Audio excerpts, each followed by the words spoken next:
আসসালামু আলাইকুম, সবাই কেমন আছেন? আশা করি ভালো আছেন। এই যে আমি আজকে ইলিশ পোলাও রান্না করব, তাই এখানে মশলা কষাচ্ছি, একদম অনেক করে কষাচ্ছি। আর এখানে লবণ দিয়ে মেখে রেখে দিচ্ছি। এই যে সব হলুদ আর একটু লবণ দিয়ে মেখে রেখে দিচ্ছি। আর এই যেখানে পোলাও বয়েল হয়ে গেছে, এখন পোলাও চালটা দিয়ে দিব, আর এখানে মাছটা দিয়ে দিব।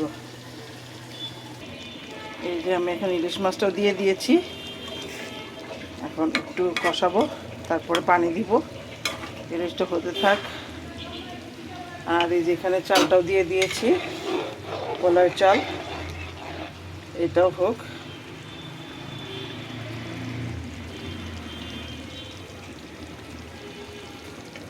এই যে হচ্ছে, এই যে আমার ইলিশ পোলাওটা হয়ে গেছে। আস্তে আস্তে এই যে মৃদু আছে দিয়ে দিলাম।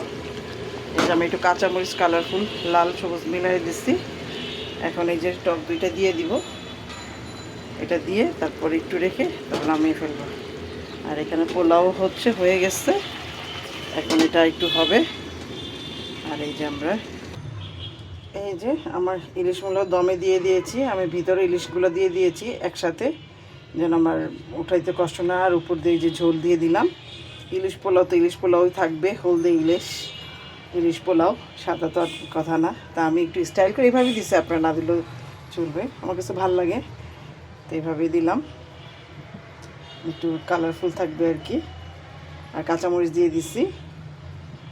এই তো আমার ইলিশ পোলাও হয়ে গেছে, এখন খাওয়ার পালা, দেখি কেমন হয়েছে।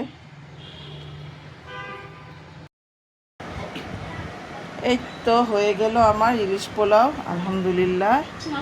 এই যে দেখেন কত সুন্দর হয়েছে, মাশাআল্লাহ।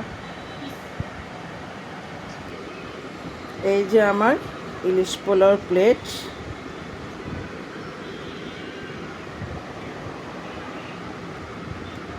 মাশাআল্লাহ, এত স্মেল আসতেছে।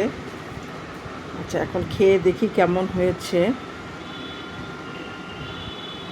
বিসমিল্লাহ, বিসমিল্লাহ।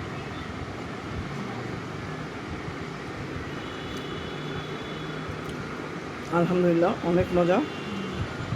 ইলিশ পোলাও তো খুবই মজা হয়। আলহামদুলিল্লাহ, রান্না সার্থক হয়েছে। এই তো, আল্লাহ হাফেজ, সবাই ভালো থাকবেন। এই যে আমার ইলিশ পোলাও আমি পাতিলের থেকেও দেখাচ্ছি, দেখেন কত সুন্দর হয়েছে।